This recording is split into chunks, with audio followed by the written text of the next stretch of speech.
Friends, this is a shoulder plane, and it is extremely useful. When we make our box project, we have a base that is essentially a top hat. It has a rim all around that's a rabbet joint, and then it has this part that's raised up that we left in. We took out these edges so that the sides could sit down on here. So we make a cut here, and we make a cut here, and then we remove this piece. When we get done with that, we are left with a corner that's not quite square.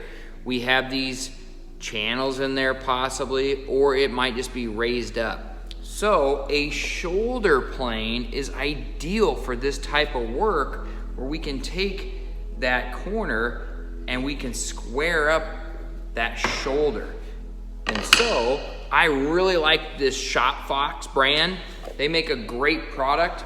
We had one before, and it slipped out of a student's hand and it broke, and so it's really not usable anymore. I'm trying to weld it back together, but what you have to really pay attention to is this front part of it needs to be in the same plane as the back part so that the blade can actually do the work. And so this can be adjusted, this blade can be adjusted down, but it has to have be in the same plane, the front and the rear. So in breaking that one, it's super hard. I had to clamp it together to another piece of steel, and I'm working on TIG welding it, but I don't want to do it all at once because I don't want to put too much heat into it and have it distort. Anyway, that's a separate story. The shoulder plane is meant to square up your shoulders. So what we're needing here, we have this edge here that needs to be planed so it has a square shoulder. Right now it does not have that. So I'm going to take my shoulder plane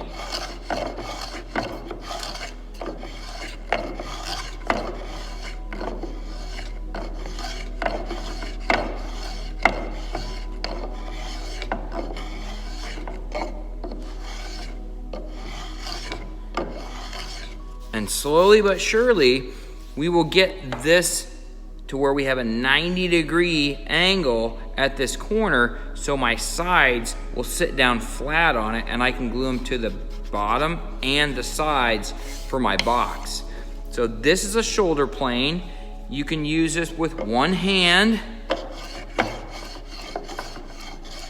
You can use this with two, but you don't really need to because you're not taking a huge cut. It's not like a bench plane where you're trying to take a big cut. We have a narrow blade here, and we're just trying to square up a shoulder. So when we use this, one hand's optimal. You can put your thumbs on the side here, finger on the side, finger up front, and make that cut. And you're only taking a little bit off at a time. All right, friends, so this is the shoulder plane. Be very careful when you use it. When you set it down, don't set it down like this because that'll be setting it down on the blade. The blade is the lowest thing on here. It's lower than these two surfaces. Set it on its side so that way we don't damage that blade and have to go and resharpen it because it's really sharp and we want it sharp so it's easier to use and it takes off a nice little sliver of wood. So there you go, folks. Make sure you work hard.